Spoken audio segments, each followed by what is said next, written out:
Okay, so in this section here, I got my paracord, my bungee cables, and my 2 emergency blankets. What do you think? Emergency blankets, great. You can use them for other sources. So I believe we opened this one up earlier, and it's more like a sleeping bag type bag. So it's nice and thick. So it would hold in body heat when you're inside. You can open it up and turn it into a primitive basher for just a cover, but then obviously you're cutting down the sides. You can just tie a knot in each end, and with a bit of paracord you can just tie it up to a tree, and that will protect you from a bit of wind and the rain. So there, not too bad, not too bad. Paracord. Now this is very thin paracord, very thin.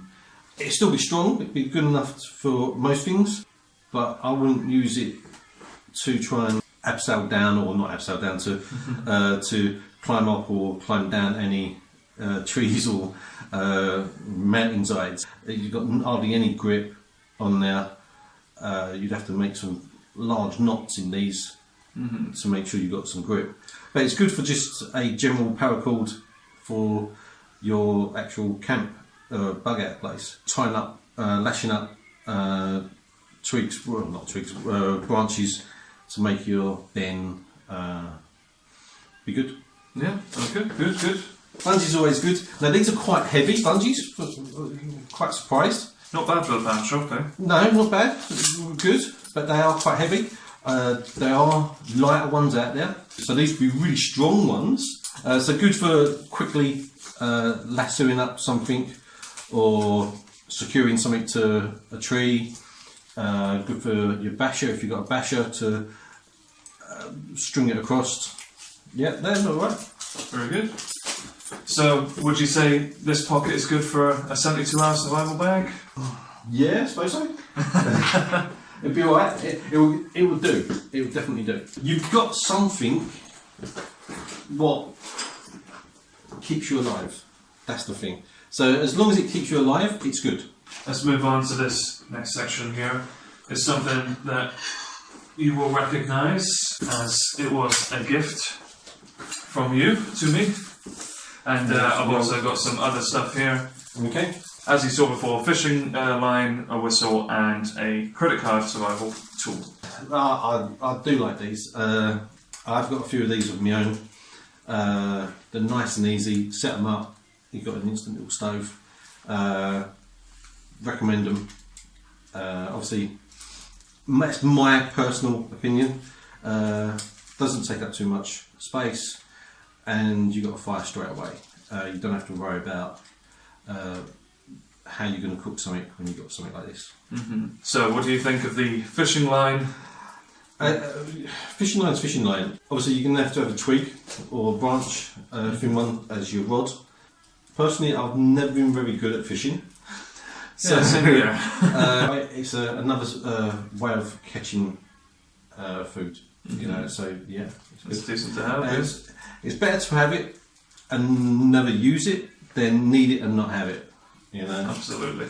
See, I couldn't really think of something to use this whistle for. Drawing attention to yourself. Yeah, but why would you want to do that? I don't know. Believe me, if the worst case happens, there's going to be civil unrest. They always have whistles in survival bags and kit because they assume that you need to be rescued, and having a whistle draws attention to you, so you can be rescued.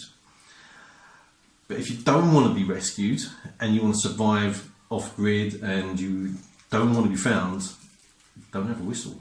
You know, it's light, so it's not taking up space and it's not going to weigh you down.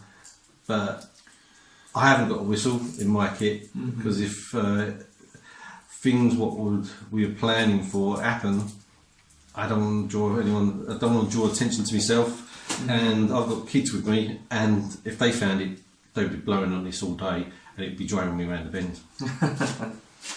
I do find that a lot of those pre-made survival kits, like the mini ones that you get they do contain whistles a lot of the time. Yeah, And I mean, quite a lot of the bracelets what you get, what's got the paracord, and they're good. And quite often they would have like a little strike on there, which is no good really. yeah, Even though they're on there, it's just too small. yeah, They've got a whistle on there, again, good if you want to be rescued. And some of them have compasses on, which would be always handy to have a good compass. that would probably be the most useful part of one of those. I think. And the paracord. Oh, of course, yeah. These credit card multi-tools, nice and strong. And yeah, I've seen quite a lot of videos where they are being used in loads of nice, convenient manners. The problem what I always have with these is they're small. It's all got the bottle opener, which would probably be the most useful bit what you would use it for. Absolutely. It's got a jagged, I just can't Serrated edge. If you're cutting into anything, is how you're holding it. You know, there's the serrated edge, and you're going to be like this or like that. The amount of effort what you're doing to actually cut something, you know, you could end up hurting yourself way more. Hurting yourself, personally, I wouldn't. I've got another tool for that, and it's got like for nuts and bolts. Now, unless you use this combined with something else, I have never seen a nut or a bolt what would undo just with your fingers. So you're putting that onto a bolt and you're meant to twist it. Well, you must have really strong fingers if you can twist it round to open up a bolt what's meant to be tight. So, don't know. Again, it's not something what I would actually use. But there's videos out there and there's a lot of people out there who say it's the best thing since sliced bread. Your bug out bag is a personal item.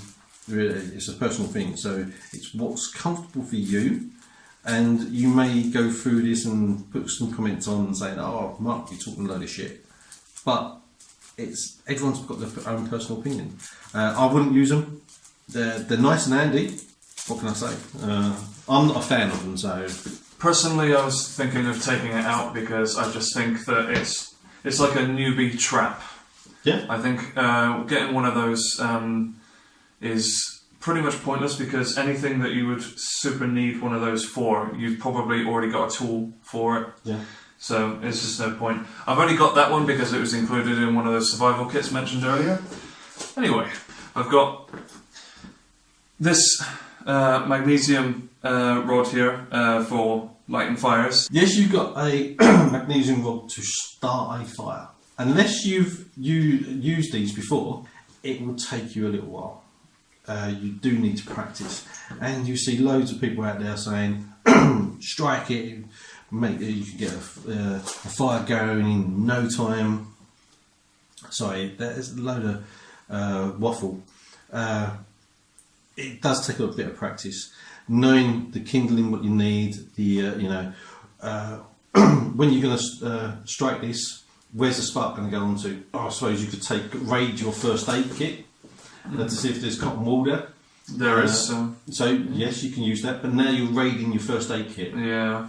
You shouldn't need to do that. Your first aid kit is your first aid kit. On to the next one. Actually, this is the last one. This one has poncho, an emergency blanket, and this awesome torch in it, which I showed off before. Okay, poncho keeps the weather off. You can actually use that as a makeshift basher. An emergency blanket, always handy to have. If you've got wet or if you're really cold, you can wrap it around yourself. You can tie knots in the corners.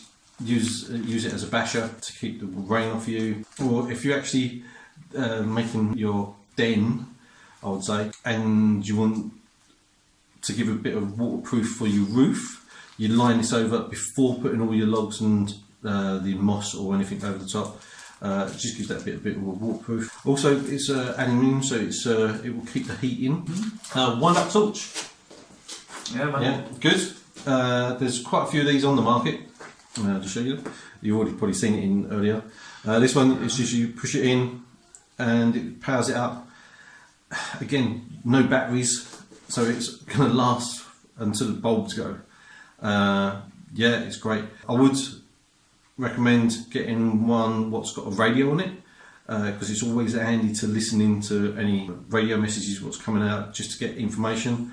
And they're only going to be slightly bigger, and they'll be a bit more powerful on the actual torch. You'd be surprised how powerful that one is, actually. Yeah. I demonstrated it earlier, and it's actually really strong, that one. How long does it last from a couple of pumps? I haven't actually tested that, but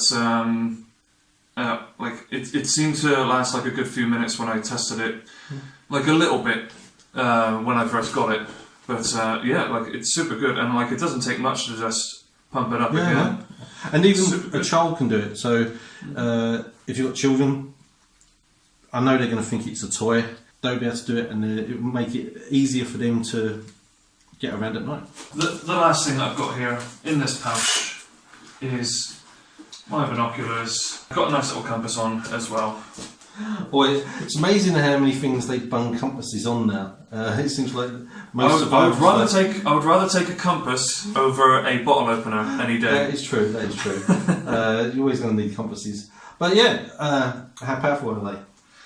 I was testing it earlier when we were out, and I must say, 5 by 30. There you go. Whatever the heck 5 by 30 means. No, that's right. It's looking into the distance is always handy. You're scouting out the path ahead to see if there's any movement. Always handy to have binoculars of some kind. They're nice and compact. Yeah, good set of binoculars. Nice set of binoculars. Awesome. Okay, so how would you rate my my first attempt at a 72-hour bug out bag? How would you rate it? Out of what? Out of 10. Out of 10. 1 being the worst, 10 being the best. I'm not expecting a very good score here. I'm going to go with a 5. A 5? Average? Average? The reason why I go with a 5 is because there's a lot of newbie mistakes. Some of the stuff that you got, your axe is not sharp, which is a newbie mistake. The knife, what you got, is good for its limitations, but it's not a bushcraft knife. Mm-hmm. You know, so you're not going to be able to whittle wood and make traps with it as well as a bushcraft knife. Mm-hmm. Obviously, your shovel did seem a bit flimsy, so there's quite a lot of stuff which is good, but it has potential to break. But 72 hours, I reckon the food, would last definitely for 72 hours. Your shelter, I didn't really see much fire source for heat. You've got blankets to keep the heat in, but there's nothing to start a fire properly. So then someone will turn around and say, "Oh, we're going to be in the woods, so there's going to be fire sources there." You haven't got a woodcraft knife to actually do some shavings. You've got a tool to create a spark, but in your bug out bag, you've really limited yourself into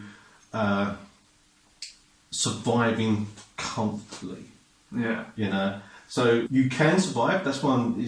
I am really harsh when I do the actual points. Yeah. So 50 is you can survive.